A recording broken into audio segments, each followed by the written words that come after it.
we're now going to get into budget and budgeting.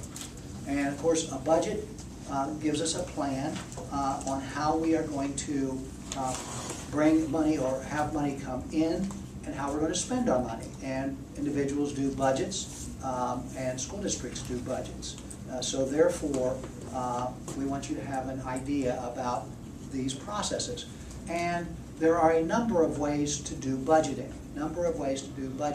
The first way, before I get into that, typically when schools get into the budgeting process, they do a lot of planning. They plan and figure out what it is their income's going to be. They figure out what their expenses are going to be. Oftentimes when we were in the budgeting process, the treasurer would come to my office and ask me, are we planning on buying a bus this year? Are we planning on adding staff, any additional staff members? Of course, those being expensive items.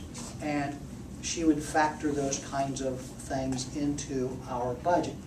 Then she would put together the budget, and we're going to detail you here a little later as to what that process is. And then, of course, you implement that budget. When do you think that actually starts? When do you think it starts? July 1st? Yeah, absolutely. Got that in mind now, July 1st. And actually, it starts with an appropriation. We can't spend money out of a budget. It must be appropriated. And once again, we're going to be talking about that in a little bit more detail.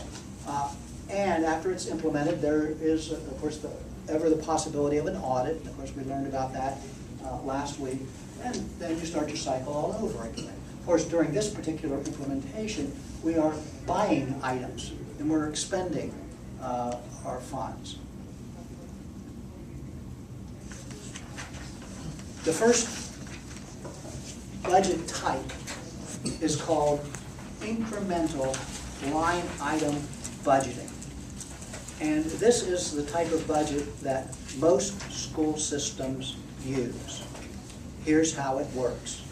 You start off understanding that your income is maybe $20 million, and you understand that your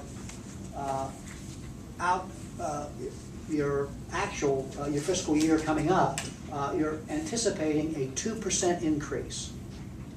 You're anticipating a 2% increase.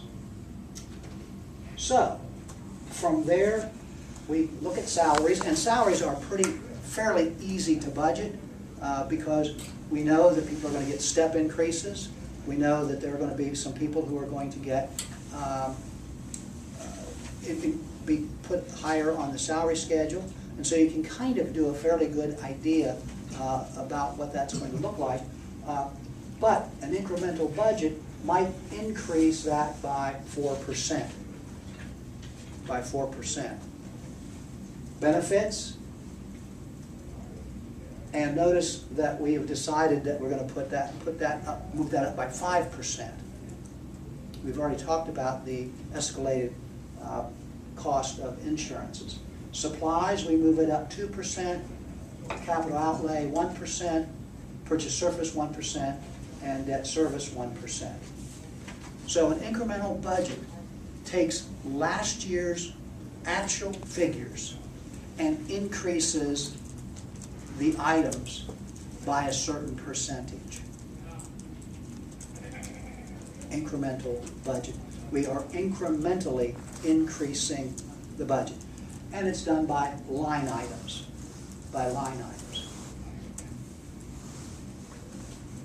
When building a budget, regardless of what type of budget you use, there are two terms that you must realize. The first one is historical, or trends.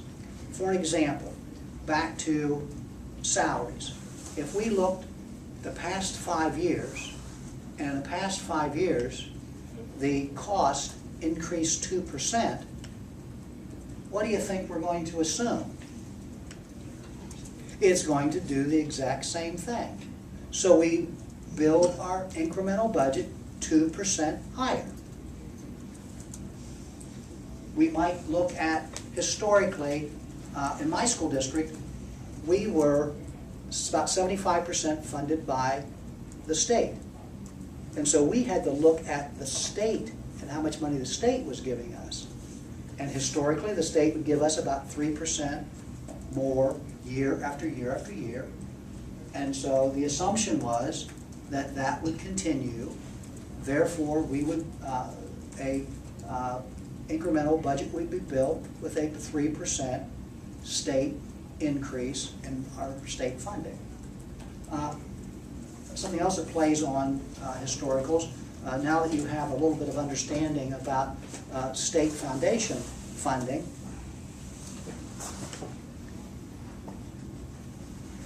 to look at what's happening with transfer students, students leaving your school district. If in the last 5 years, there were, after we added students, we dropped students, there were 15 more students on average each year, that's historical. What are we going to assume? We're going to have 15 more students. And of course, those 15 more students are going to increase the amount of money we're going to get from the state. Now, on the other hand, if we are losing students historically, then we're going to probably assume that that trend is going to continue. So historicals and assumptions play a very important role in budgeting. And once again, think about your own personal budgeting. And one of the things that you might want to think about doing is take a look at how much money you're spending each year in certain categories. Maybe you do this already. And then you've got to make some assumptions. Now, I would hope that in my own personal budgeting, I'm going to assume that we're not going to have as severe a winter as we had this past year.